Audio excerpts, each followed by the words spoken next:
धर्म संसद में आध्यात्म के उन तमाम पहलुओं को हम छू रहे हैं जिनका भक्तों से सीधा सरोकार है, समाज से सीधा सरोकार है, राष्ट्र से पूरा सरोकार है।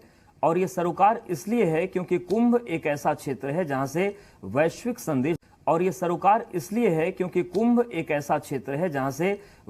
संदेश देने की हम बात कहते हैं। लेकिन क्या ये वैश्विक संदेश जा पाएगा? और सवाल यह भी है कि दशनाम परंपरा के 13 अखाड़ों की पद्धति के अलावा अगर हम कथावाचन में जाएं, कथावाचकों की बात करें, तो उनके जरिए जो एक संसार आध्यात्म का बन रहा है, क्या उसके जरिए कोई वैश्विक संदेश कुंभ से जा पाएगा?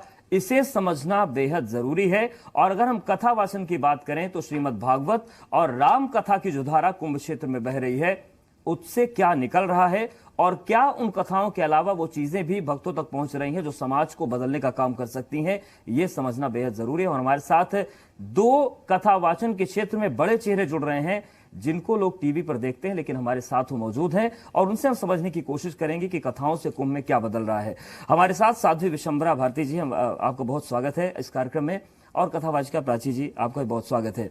सबसे पहले आपके पास ही आना चाहते हैं, हम भागवत की बात करें, केवल वही कथा सुनाई जा रही है भक्तों को जो भागवत में लिखी गई है? इसके अलावा जो तमाम मसले आध्यात्मिक तौर से, सामाजिक तौर से चलते हैं, उनको भी आप लोग सोते हैं, उसके उद्धरण से लोगों को संदेश देने की कोशिश होती है? सबसे पहले दर्शकों को मेरा अभिनंदन। और अवधेश जी, आपने बहुत सुंदर प्रश्न किया। भागवत एक समाधि भाषा का ग्रंथ है और महर्षि वेदव्यास जी के द्वारा रचित है। और समाधि भाषा के ग्रंथ में रहस्य तो अवश्य ही होंगे, और ये रहस्य तत्ववेता कथावाचिकाओं के द्वारा मानव समाज में उजागर किए जाते हैं। जिस प्रकार आज कुंभ की धरती पर हम हैं और प्रयागराज त्रिवेणी की गोदी में बैठकर हम कथावाचन के द्वारा जनमानस में जागृति ला रहे हैं। आज की कथा सिर्फ कोरे भजन संकीर्तन का विषय नहीं रही है। इस कथा का संबंध हमारी संस्कृति से है, हमारी पीढ़ी से है। बहुत से लोग ये सोचते हैं कि ये भागवत कथा मुक्ति का मार्ग है और ये वृद्ध लोगों के सुनने का विषय है। बट आज मैं मानव समाज के समक्ष अपना मत रखना चाहती हूँ कि ये युवा पीढ़ी के लिए भी उतना ही जरूरी है। भागवत में परीक्षित की एक गाथा है कि वो अपराध बोध से ग्रसित है और उसका मार्गदर्शन शुकदेव मुनि जी महाराज कर रहे हैं, जो खुद ही यंग ब्लड है। एक युवा ही दूसरे युवा का मार्ग प्रशस्त कर रहा है।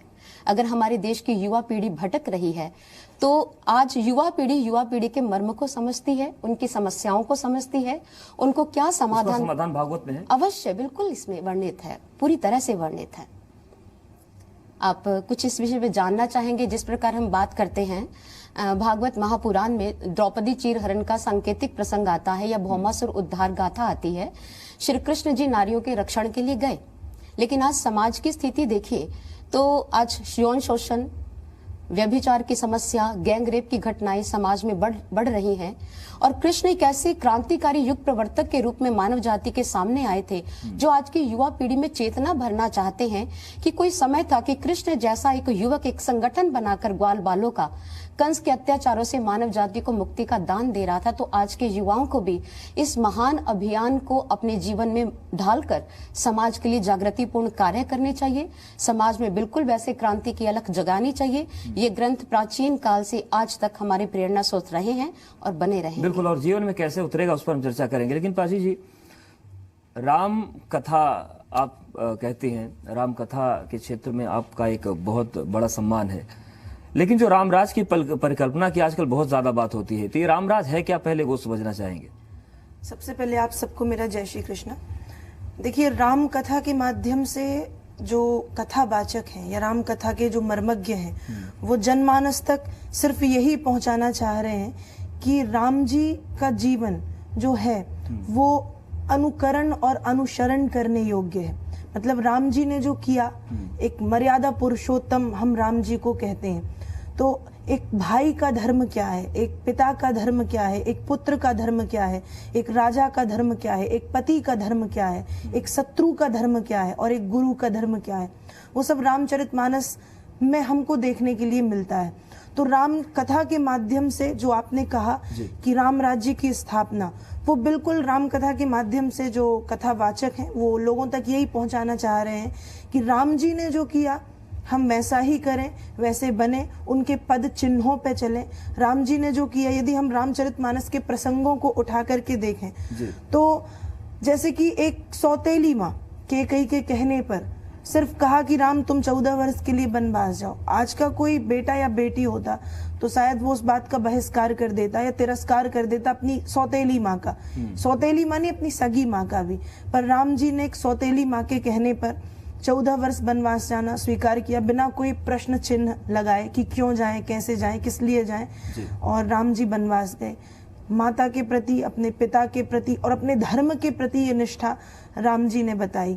तो रामचरितमानस सिर्फ एक धार्मिक ग्रंथ नहीं है, धार्मिक ग्रंथ तो है ही, विश्व पूजनीय है। रामचरितमानस को विश्वविद्यालय कहा जाता है कि रामचरितमानस से हम वो सब सीख सकते हैं जो कहीं से सीखने नहीं मिलता। बिल्कुल, लेकिन इसी से फिर दूसरा सवाल ये आता है कि राम कथा की बात करें तो एक लंबी परंपरा चली आ रही है राम कथा की, लेकिन वक्त के साथ वो जो राम कथा जीवन में उतरती थी वो गायब क्यों हो रही है? कथा तो लोग सुन लेते हैं, लेकिन आप कथा पंडाल के बाहर ही जाइए, पंडाल में ही कुछ लोग को देख लीजिए, उतरता नहीं वो मन में, तो वो एक संकट लगता है कि आपको?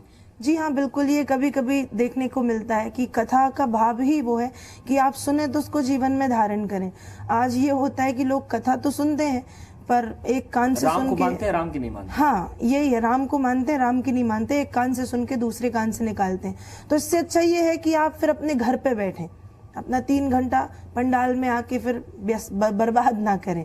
और यदि आप कथा सुनने आ रहे हैं तो राम जी के चरित्रों को सुन करके उनको जीवन में धारण करने की कोशिश करें और समाज के लिए एक उदाहरण प्रस्तुत करें। कथावाचकों का असमंजस में समझना चाह रहा हूँ। ये असमंजस, ये चिंता होती है क्या कि कथा तो हमने सुना दी पर कितने लोग उसको जीवन में उतार पाए, कुछ फायदा उठा पाए, ये चिंता होती है?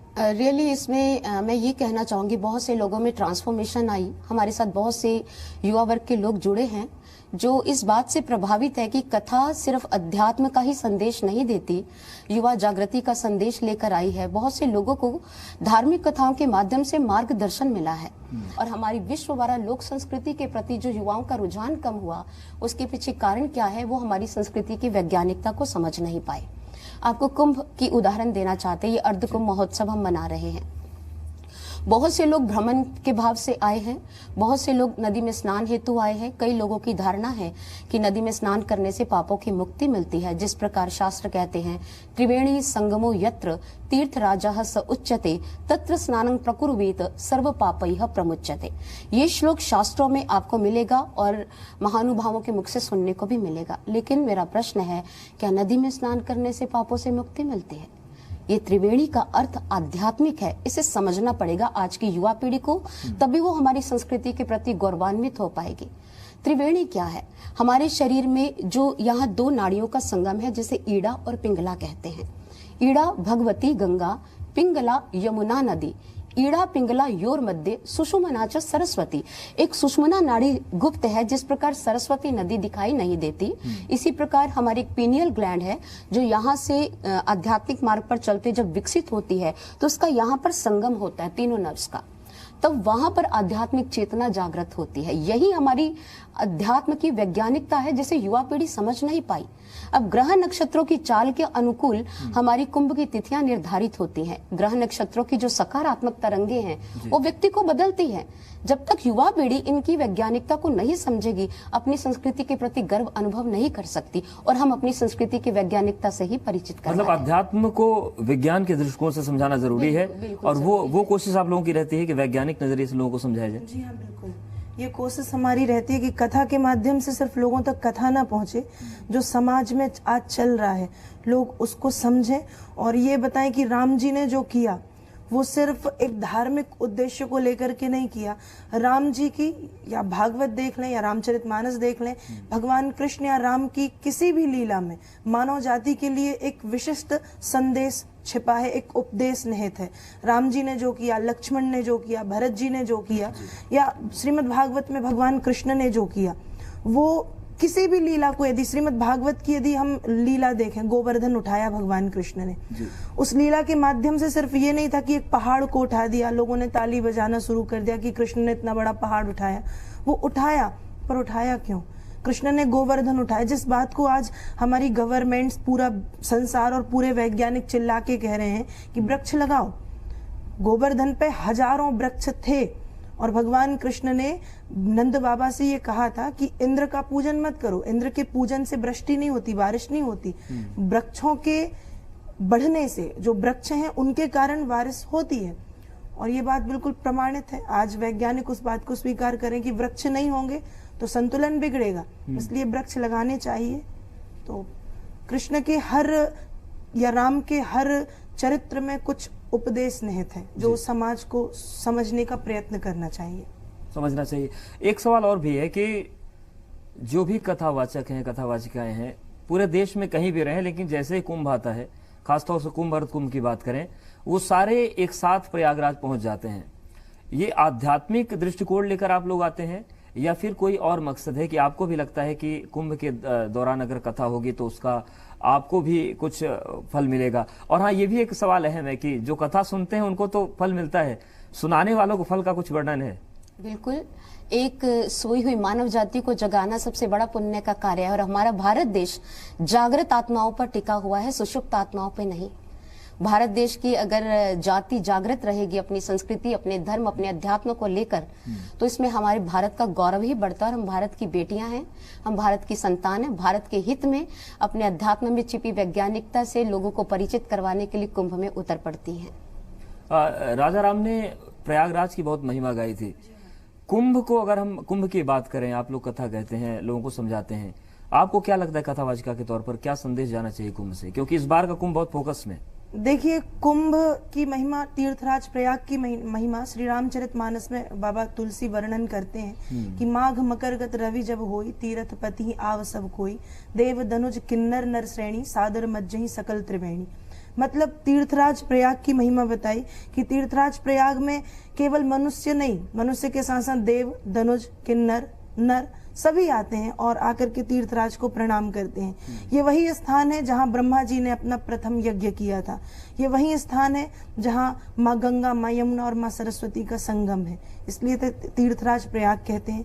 गंगा की महिमा अद्भुत है। कुंभ में अनेक संत आते हैं, अनेक महात्मा आते हैं, भगवती गंगा में स्नान करके अपने जीवन को धन्य बनाते हैं। और हम जैसे लोग भी उन संतों की छत्र छाया में बैठ करके भगवत कथा करना अपना सौभाग्य समझते हैं, अपने आप का जीवन भी धन्य बनाते हैं, कथा कह करके, भगवती गंगा को कथा सुना करके। और साथ ही साथ प्रयाग की भूमि में जो सैकड़ों लाखों करोड़ों श्रद्धालु भक्तजन आते हैं, वे भी कथा सुन करके अपने आप को कृतार्थ और कृतकृत्य महसूस करते हैं। बिल्कुल। और यहाँ पर एक प्रश्न और भी उठता है कि कथाओं का दौर चलता रहता है, लेकिन क्या इन कथाओं को हम केवल कहानियों के तौर पर लें? और एक सवाल और भी बहुत ज्यादा उठता है कि कथा वही होती है, कथावाचक भी वही होते हैं, फिर ऐसा क्या है कि बार बार लोग सुनते हैं, न सुनाने वाला थकता है और न सुनने वाला थकता है? और सवाल वही कि आखिर कथाओं में ऐसा क्या है? कथा भी वही है, हम श्रीमद् भागवत की बात करें, श्रीमद् भगवद गीता की बात करें, रामचरितमानस की बात कर ले, वाल्मीकि रामायण की बात करें, वही कथा है, वही पात्र है। कथावाचक भी बदल जाते हैं, लेकिन कुछ जो नामी कथावाचक है वही है। कभी ऐसा लगता है कि कथा सुनाते सुनाते कथावाचक बोर हो गया या कथा सुनने वाला बोर हो गया? कथा तो एक बहती धारा है जो भावनाओं में व्यक्ति को बहाकर ले जाती है। और आप जिस प्रकार हम कहें कि बहते पानी में व्यक्ति दो बार पाँव नहीं रख सकता। कैसे? जिस पानी में पाँव रखा वो पानी तो बह गया। जब व्यक्ति पिछली बार कथा सुनने आया उसकी मनस्थिति कुछ और हो सकती है, इस बार सुनने आया कुछ और हो सकती है। और कथावाचक जो अपनी कथा बाँचते हैं या कथावाचिकाएं अपना प्रस्तुतिकरण देती हैं, वो मानव समाज की धारा को समझते हुए समय की मांग के अनुसार अपने प्रवचनों को मोड़ देती हैं। यही जानना चाह रहे हैं कि अगर वर्तमान परिस्थिति की बात करें तो क्या बदलाव रहता है? मतलब कहानियों के साथ उद्धरण किस तरीके के होते हैं? कहानियों के साथ उद्धरण हमारे मानव समाज के बीच में से ही उठाए जाते हैं। जिस प्रकार से हम बात करें, प्रजातांत्रिक हमारा देश है, प्रजातंत्र की बात करें, श्री राम जी ने राम राज्य की स्थापना की, तो राम राज्य की स्थापना कभी भी बातों से, कहानियों से या नारे लगाने से नहीं होती। राम प्रत्येक व्यक्ति के भीतर है। जब तक हम राम के सिद्धांतों को अपने आचरण में नहीं उतारेंगे और भीतर रमण करने वाली उस राम शक्ति के सिद्धांतों को अपने आचरण का अभिन्न अंग नहीं बनाएंगे, तो राम राज्य की कल्पना कर ही नहीं सकते। लेकिन वो आचरण उतरेगा कैसे? आचरण में ये क्या कि कथा क्या है? हमारे शास्त्र उपनिषद कहते अरे वा आत्मा श्रोतव्यो मंतव्यो निधि ध्यासितव्यो। आप सिर्फ सुनिए मत, मनन भी करिए, मनन के साथ साथ उसे ध्यान में भी उतारिए और फिर आपके आचरण में परिवर्तन निसंदेह है। अब हम इतिहास के उदाहरण देते हैं, कोडा राक्षस बदला, अजामिल के जीवन में परिवर्तन आया। हमारा इतिहास हमारे सामने है, किस तरह से बदला, अध्यात्म के मार्ग पर चलकर ही बदला है होती है। और क्या आपको लगता है कि जो कथाएं हैं वहां पर अगर युवा पहुंचते हैं, कोई पहुंचता है, तो जो आत्मविश्वास डगमगाता है उसका भी रास्ता मिलेगा? और वैज्ञानिक तरीके से ये एक अच्छा साधन है कि अगर आप परेशान हैं तो कुछ उदाहरण मिलेंगे, उससे थोड़ा सा वो बच जाएगा मुसीबत पड़ने से। जी हाँ, बिल्कुल। आज कथा में आप देखिए ज्यादातर युवा पीढ़ी के जो नवयुवक हैं, नवयुवतियां हैं, वो पहुंचते हैं और ये देखा गया है कि जो डिप्रेशन में है, मानसिक रूप से परेशान है, वो लोग यदि कथा सुनते हैं, एक बार नहीं, दो बार नहीं, तीसरी बार यदि सुनेंगे तो उनका एक आत्मविश्वास बढ़ जाता है और उनके जो मानसिक चिंताएं हैं वो कथा के माध्यम से, कथा में कुछ ऐसे प्रसंग हैं जब वो उन तक पहुंचते हैं तो वे उसको अपने आप से जोड़ के देखते हैं और उनकी जो मानसिक चिंता है वो समाप्त हो जाती है। तो कहीं ना कहीं कथा श्रवण से मानसिक चिंता, डिप्रेशन या हाइपरटेंशन जो आज लोगों में व्याप्त है, मतलब क्या ये कह सकते हैं कि अगर कोई नास्तिक विचारधारा का, भगवान को नहीं मानता, तो पुण्य के लिए न सही तो अपने आत्मविश्वास को बनाए रखने के लिए कथा सुन सकता है? जी हाँ, बिल्कुल सुनेगा वो। यदि वो भगवान को नहीं मानेगा, ठीक है, ना माने, लेकिन वो एक मोटिवेशनल स्पीच के रूप में कथा को जरूर सुनेगा कि इस कथा के माध्यम से उसका आत्मविश्वास बढ़ रहा है या उसका डिप्रेशन समाप्त हो रहा है, खत्म हो रहा है, तो वो जरूर कथा को सुनेगा। ठीक है। कथाओं की बात करें तो जो कथा वाचन है वो कितना बदला है, अगर हम बीते 10 सालों 15 सालों की बात करें तो? भरपूर परिवर्तन आया है। जिस प्रकार से मैंने कहा कि कथा समाज का बहता प्रवाह साथ लेके चलती है, समाज की मांग के अनुसार वक्ता उसे प्रस्तुत करता है। अभी हम बात कर रहे थे आज की जनरेशन की, आज की पीढ़ी की, जिस प्रकार से एक अंधाधुंध भाग दौड़ है, मैड रेस टू ओवरकट कम, एक दूसरे को काट देना, किसी को कट कर देना, हम आगे कैसे बढ़े, प्रतिस्पर्धा हमारी आगे, उसमें से कैसे निकले, एक ऐसी भाग दौड़ है जिसमें जीवन पूरी तरह अशांत हो चुका है आज की पीढ़ी का। और एक इस दौड़ में हर कोई व्यक्ति शांति को खो चुका है। शांति मीन टू से इनर पीस, हमारा माइंड का बिल्कुल सेटअप हो जाना। एक व्यक्ति की स्थिति है वो अपसेट है, कथा पंडाल में आएगा, प्रेरणादायक विचारों को सुनेगा तो अपसेट को सेटअप में बदलना कथावाचक का धर्म है, और सामने जो लेने आया प्यासा है तो इस पानी को लेकर ही जाएगा। अच्छा, एक सवाल और भी है कि जिस तरीके से ये पूरे बदलाव की बात आप कह रहे हैं कि अगर वो डिप्रेशन में है तो थोड़ा उसको राह मिल सकती है, अगर वो परेशान है तो उसको राह मिल सकती है, लेकिन क्या कभी कोई ऐसा अनुभव आपके सामने आया? बिल्कुल, मैं आपको घटना सुनाना चाहूंगी। बिहार के बिहटा जिला में हम कथा बांच रहे थे, एक छोटा सा उदाहरण मेरे मुख से निकला उस समय कथा बांचते बांचते, क्योंकि वक्ता प्रवाह में बहुत सारे उदाहरण दे देता अपने अनुभवों के आधार पर। तो मैंने अपने स्कूल लाइफ का एक इंसिडेंट सुनाया था कि एक बच्चे को F ग्रेड दिया था टीचर ने, बिकॉज ऑफ इट, इस वजह से कि उसको लिखा था, टीचर ने बोला सब अपना अपना ड्रीम लिख कर लाएं, आप क्या बनना चाहते हैं। किसी ने डॉक्टर, किसी ने वकील, किसी ने कुछ लिखा। उस बच्चे ने अपना लिखा कि मैं एक बहुत बड़ा एम्पायर खड़ा करना चाहता हूँ और एक ऐसा मेरी बिल्डिंग हो, एक ऐसा मेरा घर हो जिसमें स्विमिंग पूल हो और रेस ट्रैक भी हो, ये भी हो। तो टीचर ने उसे F ग्रेड दे दिया। तो उसने कहा मुझे F ग्रेड क्यों दिया, कहते इम्पॉसिबल है। तो बच्चे ने कहा you keep your F, I am keeping my dream. आप अपना F अपने पास रखें, मेरा स्वप्न मेरे पास रहेगा। और वो बच्चा सचमुच में उस एम्पायर का मालिक बना आने वाले समय में, और उसकी किताब से ये कहानी मुझे पढ़ने को मिली। और सामने जो यंग जनरेशन के एक सज्जन बैठे थे, अपने माता पिता के पास आए थे, टोटली डिप्रेशन में थे, और उसके बाद उनको लगा कि yes I can do it, मैं अपना काम कर सकता हूँ जो मेरा अटका है। और उसके बाद वो पूरा परिवार एक निष्ठा भी रखता है मेरे प्रति कि आपने हमारे बेटे में फिर से चेतना भरी और वो बहुत अच्छे ढंग से काम कर रहा है। ये तो एक आध उदाहरण है, ऐसे बहुत से हो सकते हैं। मेरे मन में एक सवाल चल रहा था और उसकी भूमिका आपके उदाहरण में मिल गई। जब इस तरीके के उदाहरण मिलते हैं तो लोग उससे बहुत आत्मविश्वास उनका बढ़ता है, लेकिन मैंने भी महसूस किया है कि अगर आप भागवत का, रामचरितमानस का, रामायण का अगर कोई उदाहरण आप किसी के सामने पेश करिए तो कहता क्या बेफजूल की बात कर रहे हो तुम लोग, पता नहीं क्या भगवान भगवान करते रहते हो। आप क्या मानते हैं, ये असफलता समाज की है बदलते हुए, ये कलयुग की है, या फिर कहीं कथा वाचन में कोई त्रुटि रह गई कि कथा अगर किसी को आप सुना दीजिए तो मजाक बन जाता है और कोई बाहर से उद्धरण आ जाए तो उससे बहुत जल्दी लोग सीख लेते हैं? देखिए, ऐसा नहीं है। कथा के माध्यम से लोग जागृत तो होते हैं, लेकिन कहीं ना कहीं यदि ऐसी सोच आ रही है कि तुमने ये कैसी बात कर दी, तुम कहाँ राम और कृष्ण की बात कर रहे हो, तो उनकी या तो धर्म के प्रति निष्ठा नहीं है या वो नास्तिक है। क्योंकि जिसकी धर्म के प्रति निष्ठा है, अपने धर्म के प्रति जो आस्था रखता है, वो कभी ऐसी बात नहीं करेगा। तो ये वही बातें करते हैं, ये वो लोग ऐसी बातें करते हैं जो नास्तिक हैं, जो उस बात को नहीं मानते, क्योंकि राम और कृष्ण का उदाहरण देकर के ही हम लोगों के मन में एक आत्मविश्वास को जगा सकते हैं। और बहुत से लोग हैं, भारत में नहीं, भारत के बाहर भी आज आप देखिए बहुत से फॉरेनर आपको वृंदावन में मिलेंगे जो कृष्ण नाम की माला लेकर के राधे राधे हरे कृष्ण जप रहे हैं, जो डिप्रेशन में ग्रस्त थे, लेकिन जब भागवत सुनी या श्रीमद् भगवत गीता उन्होंने पुस्तक पढ़ी या राम कथा उनने सुनी, तो वो वृंदावन आके जोगी बन के उनका डिप्रेशन चला गया और वो राधे राधे का जाप करने लगे। तो ये भारत की युवा पीढ़ी को समझना चाहिए, जिस संस्कृति को हम अपना रहे हैं जो पश्चिमी है, वो लोग कहाँ आ रहे हैं, वो तो भारतीय संस्कृति। लेकिन वैज्ञानिक दृष्टिकोण की बात करें तो तमाम कथाएं हैं, तमाम नाटक हैं, भागवत और रामचरितमानस में, रामायण में ऐसा क्या है जो इसको इतना ज्यादा महत्ता दी गई? सामाजिक और वैज्ञानिक दृष्टिकोण की बात करें तो इसको इतने ज्यादा महत्वपूर्ण इसलिए बनाया गया क्योंकि आप राम जी के चरित्र को ही उठा के देख लें। राम जी का चरित्र एक मर्यादा पुरुषोत्तम के रूप में सबके सामने प्रस्तुत किया गया। राम जी ने क्या किया समाज के लिए, कैकेयी ने क्या किया समाज के लिए, भरत ने क्या किया समाज के लिए, लक्ष्मण ने क्या किया समाज के लिए।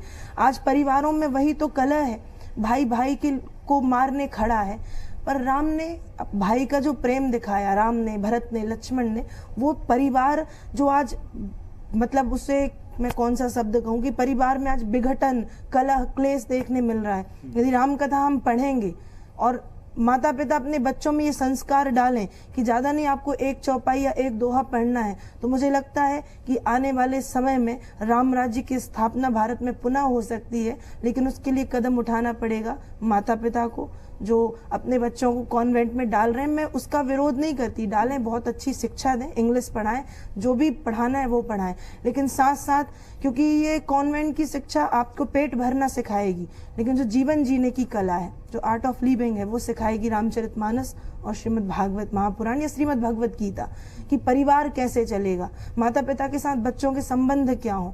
या आज माता पिता पर्सनालिटी डेवलपमेंट कोर्स कराते हैं अपने बच्चों को कि बच्चा कुछ बैठना सीखे, बोलना सीखे। रामचरितमानस में वो सब एक बार पढ़ के तो देखो, हम पढ़ते नहीं और बोलना शुरू कर देते कि इसमें है क्या।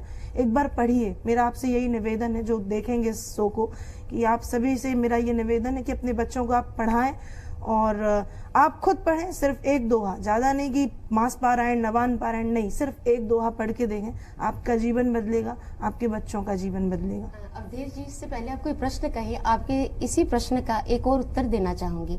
आपने कहा कि श्री रामचरितमानस और श्रीमद् भागवत महापुराण में ऐसा क्या है। मैं आपसे ये कहना चाहती हूँ, इसमें ऐसा क्या नहीं है, ऐसा क्या नहीं है जिसे बाहर से ढूंढा जाए, इसमें सब कुछ समाहित है। एक उदाहरण सुनी थी मैंने, हाथी के पांव में सबका पांव, ये वो ग्रंथ है, इसमें धर्म, अध्यात्म, विज्ञान सब कुछ छिपा है। आज आप किसी यंग जनरेशन से हम बात करते हैं ना, बिग बैंग थ्योरी का आप मुद्दा उठा लीजिए, कहेंगे बहुत पढ़ा लिखा व्यक्ति है। मैं कहती हूँ कि भागवत महापुराण के तृतीय स्कंद के दी very starting big bang theory का वर्णन आता है, लेकिन आध्यात्मिक शब्दों में। चूंकि हमारी युवा पीढ़ी को संस्कृत का ज्ञान नहीं है, वो संस्कृत भाषा से कोसों दूर जा रही। जब तक संस्कृत का ज्ञान नहीं होगा, अपने देश की धरोहर के प्रति ना तो वो गर्व अनुभव करेगा, ना उसे ज्ञान हो।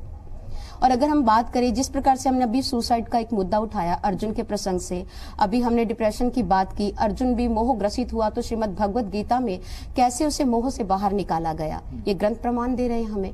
और जहां तक हम इसकी बात कर रहे थे कि इसमें क्या नहीं है, आज हमारा विज्ञान बहुत उन्नत है, हम विमानों की बातें करते हैं, हमारे वेदों में, हमारी जितने भी धार्मिक शास्त्र हैं, यहाँ तक कि भागवत महापुराण में भी विमानों का वर्णन है कि प्राचीन विज्ञान कितना, तो विमान शास्त्र लिखा, यंत्र सर्वस्व में सब कुछ पंडित है। बिल्कुल, लेकिन फिर ये सवाल है कि आपको लगता है कि ठीक है कथा वाचन हो, लेकिन जिन वैज्ञानिक चीजों की आप बात कर रही हैं उस पर ज्यादा जोर देने की जरूरत आ गई है, बहुत आवश्यक। ये कथा वाचन में बदलाव लाना पड़ेगा। इसके वैज्ञानिकता को उठाए, आज आप अपनी युवा पीढ़ी को अध्यात्म की ओर खींच नहीं पाएंगे, नहीं खींच पाएंगे। तो अब तो फौरन बदलाव की जरूरत है, क्योंकि ये हो नहीं रहा है। एक्चुअली हो नहीं रहा। क्या है कि बूंद बूंद से ही तालाब भरता है, एक एक कदम से ही मंजिल मिलती है। कई बार व्यक्ति काफिले से आंदोलन की शुरुआत नहीं होती, एक व्यक्ति चलता है तो काफिले जुड़ जाते हैं। आज एक जागृति का बिगुल बजेगा और बहुत से कथावाचक है जो बहुत सुंदर अपने प्रवचनों के माध्यम से, प्राची जी भी बहुत अच्छा प्रवचन देते हैं और बहुत से लोग इस चीज को उठा रहे हैं अपनी संस्कृति से जोड़ने के लिए।